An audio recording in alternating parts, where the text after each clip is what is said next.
들어갈게요. 자, 시 봅시다. 시. 자, 우리 맨날 이제 마지막 정리입니다. 시 방학 동안 했던 거 정리했다 해보자. 자, 시의 구성 요소. 자, 시의 3요소. 자, 주제, 운율, 심상. 시의 3요소. 주제, 운율, 심상. 그럼 슬쩍 소설의 3요소는 인물, 사건, 배경. 이 정도는 자, 기본 지식으로 가져갑시다. 자, 시의 구성 요소 중 회화적 요소로, 회화라고 얘기하는 건요, 이미지. 그래서 그림으로 나타낼 수가 있다라고 얘기합니다. 그게 뭐냐면 심상. 그래서 반드시 심상은 물어보게 되어 있어요, 시에서. 그 다음 두 번째, 음악적인 요소는 은율. 음악적인 요소는 은율. 은율이라고 얘기하는 것은요, 자, 리듬감을 구성합니다. 자, 리듬감을 느낄 수 있다. 리듬감을 느낄 수 있다. 은율. 그리고 마지막, 자, 의미적 요소. 자, 의미라고 얘기하는 건요, 다른 말로 하면 뭐다? 내용. 내용은 의미. 그게 뭐다? 자, 중심생각. 그게 주제입니다. 이 중심생각을요, 어렵게 생각할 필요 없습니다. 자, 이게 사상이고요. 이게 관점이고요. 이게 가치관입니다. 이게 이념입니다. 자, 북한과 남한이 이념이 달라서 서로 갈등이 생기고 있다. 뭐가 다르다? 생각과 가치관이 다르다. 끝. 이렇게 바꿔서 문제 보시면 됩니다. 그래서 자, 주제, 운율, 심상. 주제, 운율, 심상. 시라고 얘기하는 것은요, 회화적인 요소, 음악적인 요소, 의미적인 요소. 자, 3요소로 이루어져 있다.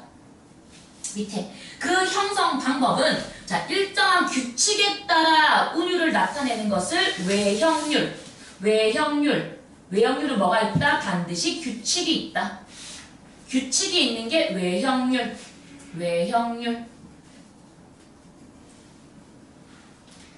그 다음 은근히 시 속에서 은근히 느껴지는 게 내재율. 이때 하나, 자, 요렇게, 자, 한글 맞춤법 한번 살짝만 얘기할게요. 율과 율의 차이점 슬쩍 볼게요. 율과 율의 차이점. 앞에, 여기 앞에 보이지? 여기 앞에 있는 글자가 모음으로 끝나거나, 모음으로 끝났죠? 니은 받침으로 끝나면요, 우리는 율을 씁니다. 그 이외는요, 다 율을 쓰는 겁니다.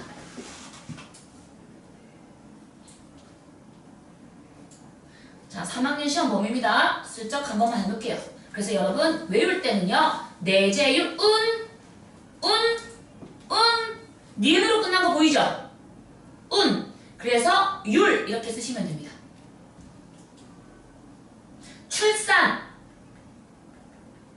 니은으로 끝났죠? 그럼 안다? 율, 이렇게 쓰시면 됩니다. 결석, 기억으로 끝났죠? 아, 이건 니은으로 안 끝났으니까 율, 이렇게 쓰시면 됩니다. 돼? 이 정도는 이해할 수 있겠어?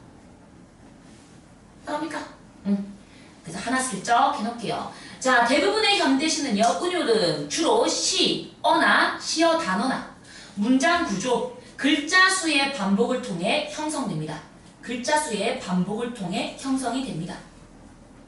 그래서 옆에 슬쩍 보시면요, 자, 같은 말의 반복은 시어 반복, 시어나 식구 반복, 같은 말의 반복. 자, 시어나 식구 반복. 이게 같은 말의 반복. 그 다음 두 번째, 글자 수의 반복은 우리는 글자 수를요, 음수율이라고 합니다. 음수. 자, 얘들아, 음수 하면서 뭐로 끝났다? 모음으로 끝났으니까 율이라고 쓰시면 됩니다. 쉽죠? 음수율. 글자 수의 반복. 그래서 여기는 3, 4, 글자 수가 3, 4조. 3개, 4개, 3개, 4개, 3개, 4개, 3개, 4개 반복적으로 이루어져 있다. 글자 수의 반복. 다른 말로 하면 음수율의 반복. 자, 시어나 식구의 반복. 어차피 이런 거 몰라서 틀리는 거잖아. 슬쩍 보시면요. 자, 벚꽃이 지는 걸 보니 푸른 소리 좋아. 푸른 소를 좋아하다 보니 벚꽃마저 좋아. 그래서 벚꽃 시어 반복, 푸른 솔 시어 반복, 좋다 시어 반복. 따라와. 이렇게 찾으면 됩니다. 선생님, 하나의 단어가 한 번만 나와도 반복입니까? 네. 똑같은 단어가 두 번만 나와도 반복이에요. 똑같은 단어가 한 번 이상 나오면 무조건 반복입니다. 그래서 반복되는 아이에다 밑줄 그어 놓으세요. 그래야 빨리 찾습니다. 자주 틀리는 거예요. 쉬우니까 안 틀리는 거 같지? 틀립니다. 맨날 물어봐, 선생님한테 와가지고. 선생님, 이거 한 번밖에 안 나왔는데요. 네, 한 번밖에 안 나오면 아니겠지만 한 번 더 나오면 반복입니다. 다음, 마지막. 해야, 고운해야, 해야, 소사라. 자, 같거나 해야하고 문장이 끝나서 그렇습니다. 해야. 자, 해야, 고운해야, 소사라, 해야. 하고, 자, 같거나 비슷한 문장 구조의 반복. 우리는 이 아이를 뭐라고 한다고요? 통사 구조의 반복이라고 해서 보통 이런 경우는요, 대국법이 많이 쓰입니다. 그래서 기출문제에서 가장 많이 물어보는 게 이 유형입니다. 같거나 비슷한 문장 구조가 반복되어 운율을 형성하고 있습니다. 여기 나와 있는 시어 식구 반복과 음수율의 반복과 비슷한 문장 구조의 반복은 정형시, 현대시 할 것 없이 다 나오는 내용이에요. 그래서 기억하시면 됩니다. 이렇게. 어디까지 봐야 된다? 글자 수의 반복까지도 보셔야 됩니다. 자, 그럼 밑에 있는 거 보시면요. 자, 저렇게 많은 중에서 별 하나가 나를 내려본다. 이렇게 많은 사람 중에서 별이 빠졌네요. 미안해요. 별이 빠졌으면 집어넣으세요. 이렇게 많은 사람 중에서 그 별 하나를 쳐다본다. 이렇게 구조하세요. 됐죠? 요렇게 두 개를 묶고 요렇게 두 개를 묶어버리면요. 비슷한 문장 구조로 반복되는 거죠. 이렇게. 그래서 이거는 자 대국법입니다. 대국법. 요렇게 두 개 묶고 요렇게 두 개 묶고. 선생님 하나가 아니라 이렇게 전체를 묶어도 됩니까? 네. 상관없어요. 요렇게 묶어서 나타내도 됩니다. 그래서 비슷한 문장 구조의 반복, 유사한 문장 구조의 반복, 통사 구조의 반복. 이런 걸 뭐라고 한다? 내재율이라고 합니다. 그리고 얘들아 저녁에 하는 순간 뭐라고 된다? 이거 3장 6부 45자 내외 아니죠? 무슨 시? 현대시입니다. 현대시는요 자유시예요. 자유시는요 형식이 정해져 있지 않기 때문에 무조건 내재율입니다. 현대시는요 자유시예요. 자유시는요 무조건 내재율입니다. 그럼 이걸 통틀어서 우리는 뭐라고 한다? 서정시라고 해요. 감정 전달을 목적으로 하는 서정시. 이게 가장 큰 개념. 선생님 딱 보자마자 어우 저녁에 무슨 율? 자 내재율 하고 들어갑니다. 그리고 슬쩍 있는 거 보시면요 올릴게요. 자 양산의 시조하는 순간 시조는 적을게요. 시조는 3장 6구 45자 내외 라는 형식이 갖춰져 있는 정형시. 정형시는 무조건 외형률이에요. 동그라미로 됐으니까 리을로 씁니다. 자, 그래서 겉에 뭐한다? 글자 수가 정해져 있거나 또는요. 자, 뭐한다? 사음보입니다. 사음보. 자, 음보는 사음보. 끊어있는 수입니다. 음보, 사음보. 별표. 종장의 첫 음보, 종장의 첫 음보. 종장의 첫 음보. 음보는 3음절. 글자 수 3글자. 고정. 이게 정형시의 특징. 1번 3장 6구 45자 내외 2번 사음보 3번 종장의 첫 음보 3음절로 고정. 이 아이가 정형시의 형식적 특징입니다. 이것만 외우고 들어가도요. 고3 때까지 걱정 없습니다. 태산이 높다 대 3, 4. 하늘 안에 4. 매이로다. 산이로다. 4. 오르고 또 오르면 못 오를리. 4. 없건만은 4. 사람이 제 안이 오르고 6. 왜 산만 높다고 하는구나 하더라. 도전도 안 해보고 한탄부터 하는구나 라고 해서 성찰과 반성을 주는 시입니다. 그럼 이 아이는요 3, 4, 4, 4되어 있지. 그럼 이 아이는 3, 4 또는 4, 4조의 음수율을 이루고 있는 시입니다. 형식 이렇게. 그래서 사람이요. 자, 오르고 또 오르면 못 오를 리 없다 라고 하는 게 이 사람이 말하는 주장. 포기하지 마세요. 요겁니다. 그래서 자, 형식이 겉으로 드러납니다. 무슨 율? 외형율. 그러면 밑에 거 들어가겠습니다. 자, 그 물로 쌀을 씻어 밥 짓는 냄새가 났다. 냄새가 난다. 후각적 심상. 은은하게 퍼지는 새벽 종소리. 청각적 심상. 그럼 종소리가 퍼지고 있는 것처럼 느껴지겠죠? 자, 젊은 아버지의 서늘한 옷자락. 촉각적 심상. 뜰에 반짝이는 금모래 빛. 자, 금모래 빛. 금 색깔. 시각적 심상. 푸른 휘파람 소리. 별표 한 번만 잡을게요. 푸른 시각. 휘파람 소리. 청각. 그리고 화살표 치시고 갑시다. 자, 이 아이를요. 주어와 서술어로 문장을 만드세요. 꼭 만드세요. 그러면 휘파람 소리는 명사니까 체언이니까 얘는 주어구가 될 거고요. 푸른이라는 것은 형용사 가변어니까 서술구가 될 거예요. 이게 먼저야. 그러면 휘파람 소리가 푸르다 라는 문장 구조가 떨어져요. 내 말 따라와? 그래서 우리는 이 아이 뭐라고 한다? 청각의. 얘가 먼저야. 얘가 명사라서 얘가 주어구야. 알겠지? 청각의 시각화. 공감각적 심상. 그리고 이거를 얘들아 요렇게 외우는 거예요. 이제 잘 안 나와.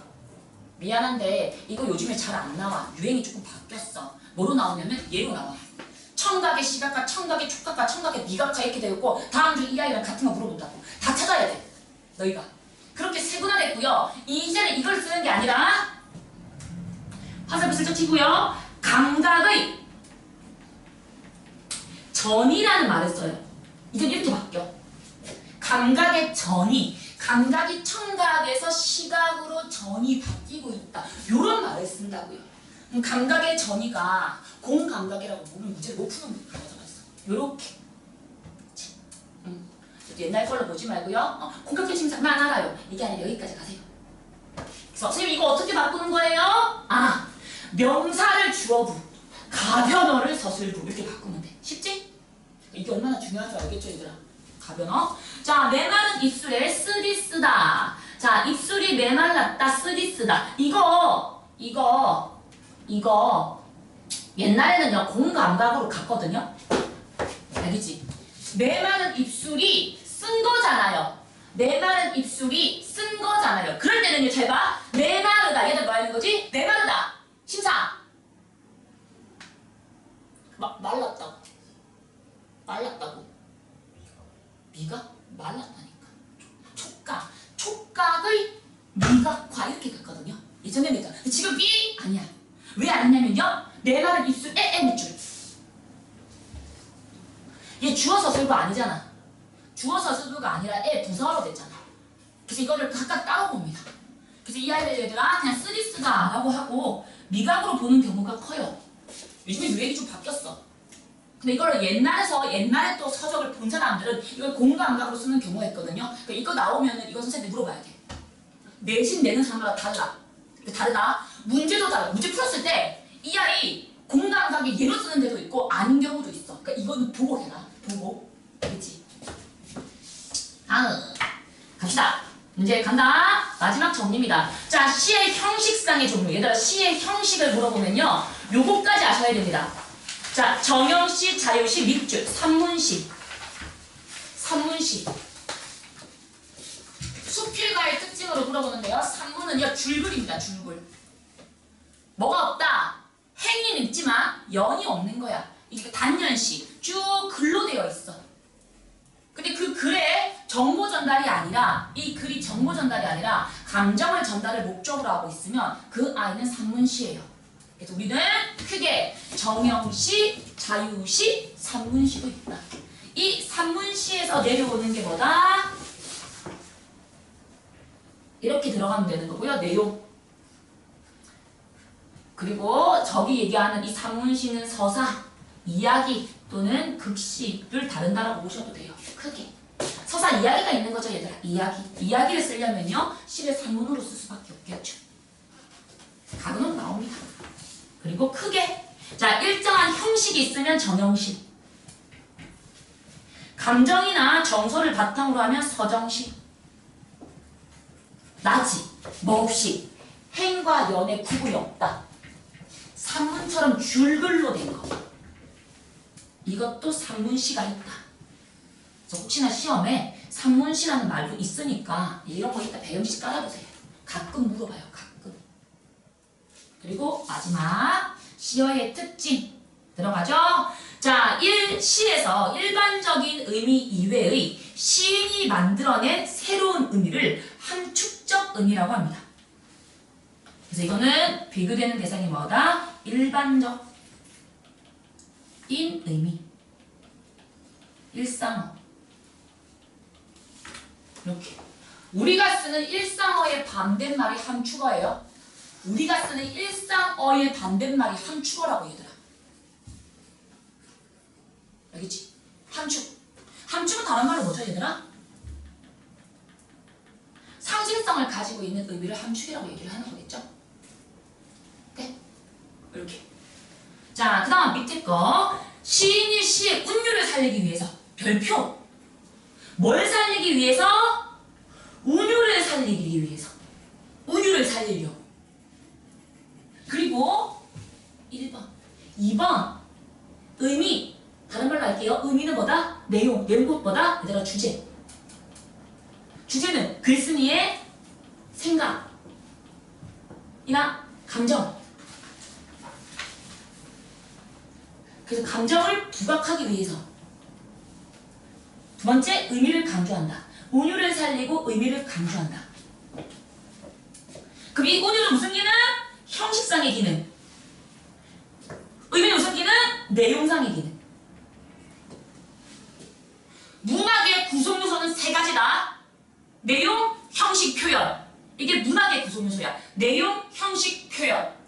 그래서 학교 시험에 이렇게 나와. 다음 중 이 시적 허용에 있는 단어의 사용 효과를 내용과 형식으로 나누어서 기술하세요.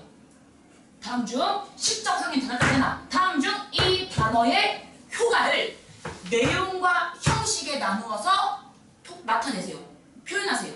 첫 번째, 운율을 나타낸다. 운율을 형성한다. 끝. 이게 형식적 기능. 운율 형성. 2번, 주제가 안 좋아. 이거 두 개 쓰면 되는 거야, 그냥. 근데 이거를 또 어려운데 내용을 이해를 못해서 또 문제를 못 쓰는 경우가 있으니까 확인 한번. 그래서 시적 허용이라고 얘기하는 건 그럼 시적 허용이 뭐예요? 라고 얘기하면 이겁니다. 내가 만일에 강조를 하고 싶은 거야. 그래서 원래는 어떻게 돼, 얘들아? 여기는 살짝 이렇게 되는 게 원래 원형이라고 한다면요. 내가 이 아이를 조금 더 운율적으로 강조하고 싶어서 살짝 하고 내 마음대로 문법을 어겨서 쓰는 거예요. 내 마음대로야. 맞지? 문법을 어겼잖아. 여기 쓰면 돼, 안 돼? 안 되잖아. 하지만 시에서는 허용한다니까. 이게 시적 허용이야. 시에서는요, 문법적으로 틀려도 괜찮아.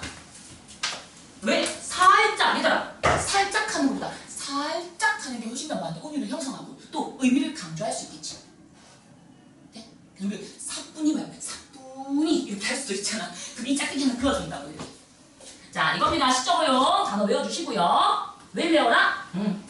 자, 주관식입니다. 잘 나와요. 이렇게 체크하시고 단어. 자, 시에서 말하는 이로 말하는 이는 뭐다? 화자입니다.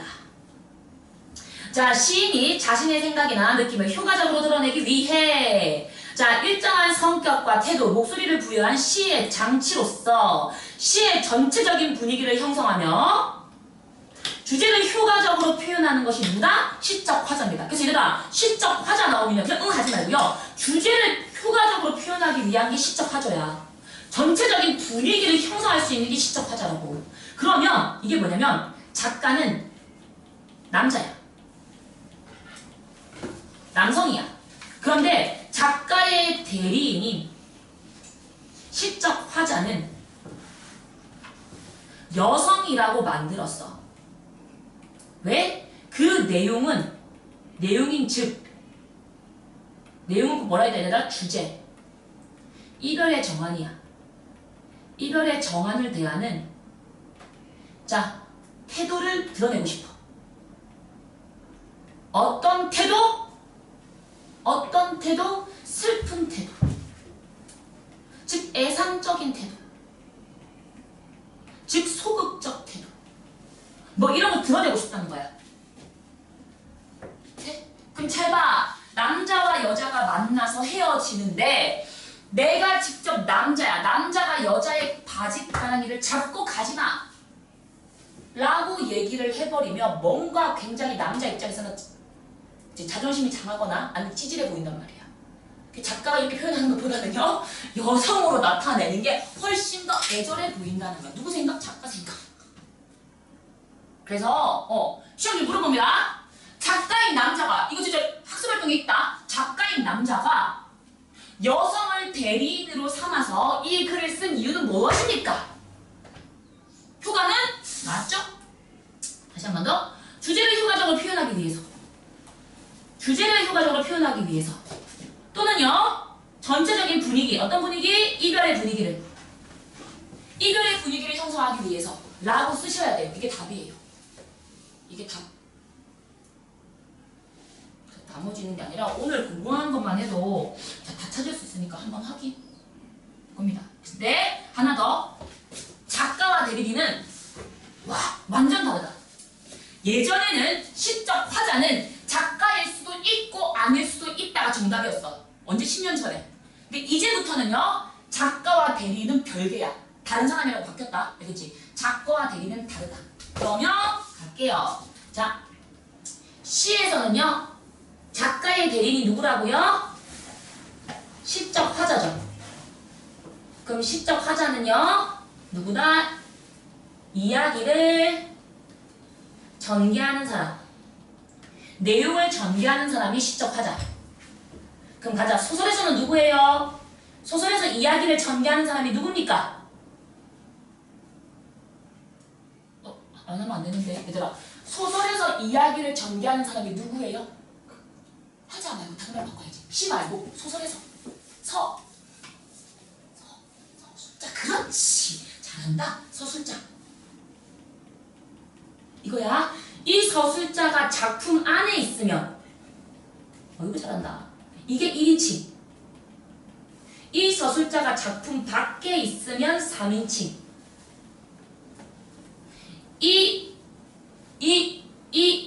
나가 주인공이면 1인칭 주인공 시점. 여기 있는 나가 주인공 아니야. 주변인이야. 작품 안에 나도 등장했고 나 내가 주인공이야. 그러면 1인칭 주인공 시점. 내가 주인공이 아니라 주변이라고. 그 주변이 말한다. 내가 주인공의 주변을 다니면서 관찰하는 거야. 누구를? 주인공. 이게 1인칭 관찰자 시점. 내 얘기가 아니라 얘 얘기를 우리한테 들려줄 거야. 그럼 당연히 여기는요, 굉장히 심리 위주로 다루고 있고요. 여기는 객관적 거리감을 두겠죠. 이렇게. 네? 자, 그 다음에 3인칭은요. 자, 역시나 주변인이고요. 3인칭이니까 밖에 있습니다. 이 주변이 아니라 얘가 작가야. 이거야. 자, 작가일 경우에는요, 전지적 작가 시점. 전지적 작가 시점. 그래서 작가가 자, 등장인물의 모든 심리와 생각을 우리에게 전달해줘요. 알려줘요. 그렇기 때문에 독자는 작품을 이해하기가 쉬워요. 독자는 작품을 이해하기가 쉬워요. 단점은요, 독자의 상상력을 저하시킵니다. 이렇게. 그렇게 물어보는데 지금 잘 안 나와. 근데 옛날에 물어봤던 거고요. 요렇게까지 들어가고, 그리고 하나만 더 들어가면 돼. 여기서부터 여기까지는 얘들아, 현대소설. 그리고 이 전지적 작가 시점은요, 무조건 99.9% 고전소설. 이게 가장 많다. 가장 많은 게 이야기. 둘이 차이. 고전소설. 위인정, 홍길동전 전부 다 전지적 작가 시점. 그래서 우리가 고전소설에서는요, 반드시 뭘 찾아야 된다? 적어놓을게요. 서술자적 논평.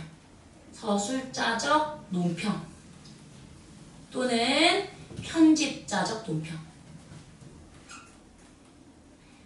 논평이라고 해서 작가가 등장인물이나 자, 그 상황에 대해 자신의 생각을 나타냅니다. 이 어찌 아니 슬프겠는가, 이런 식으로 이 어찌 풍탕하지 않겠는가 하면서 요렇게 의문형으로 나타내요. 요거 나오는 거 찾아야 되는 거야. 자, 우리 춘향이가 자, 옥중에 갇혀있다. 자, 이몽룡이 왔는데 거짓걸로 왔다. 춘향이 구할 사람은 누구겠는가? 춘향이 그 어찌 아니 슬프겠는가? 춘향이의 속마음을 작가가 알고 있네요? 평가하고 있죠. 슬프다고요. 이게 편집자적 논평. 서술자적 논평. 나오면 체크치고 넘어가야 돼. 요거만 찾아주면 끝나. 이게 소설에도 답니다. 뒤에 소설을 할 건데요. 일단 시까지 정리를 해서 넘어갔어요. 이렇게. 알아봐? 네? 오케이. 자, 그리고 나서 얘들아, 자, 마지막 소설 딱 있는 거 정리하면 오늘 수업 끝입니다. 바로 가도 괜찮아? 바로 가고 끝낼게. 이거지? 오케이. 고맙다. 자, 그래서 소설이라고 얘기하는 것은요. 자, 소설. 마지막 정리할게요. 오늘 소설. 자, 여기까지 하면 방학 끝. 가겠어요. 자, 소설이라는 것은요, 현실에 있음직한 일을 바탕으로 해서. 없으면요, 자, 사실성이 떨어지기 때문에 가자. 현실에 있음직한 일을 바탕으로. 그럼 이게 뭐냐면요, 별표하셨습니다. 현실을 모방한다. 현실 모방성. 자, 현실 모방성을 가진다. 현실에 있음직한 일을 바탕으로 누가? 작가가 상상한 이야기, 다른 말 하면 지어낸 이야기, 허구성. 독자에게 감동을 주고 인생의 진실을 표현하는 산문. 산문은 무슨 갈래? 서사적 갈래. 서사적 갈래. 이야기입니다. 이야기. 이렇게. 그럼 그 이야기를 어떻게 짜져 있냐? 자, 내려가시고요. 발단, 전개, 위기, 절정, 결말의 5단 구성. 지금까지는 다 3단 구성으로 배웠는데요. 자, 이제부터는 5단 구성으로 배웁니다. 그래서 가자. 위에 보시면요. 인물과 배경을 소개하고 사건의 실마리를 제시하는 게 발단. 6번이 발단. 6번 발단. 그 다음 갈등이 시작되기 시작하는 것이 전개. 갈등이 시작되는 게 전개. 자, 갈등이 깊어지고 긴장감이 높아지는데 갈등이 점점 깊어지는 게 위기. 그 다음 별표. 자, 이게 시험에 나옵니다. 갈등의 최고조. 이게 절정이에요. 누구 한 사람 터지거나 죽으면 됩니다. 이게 갈등의 최고조.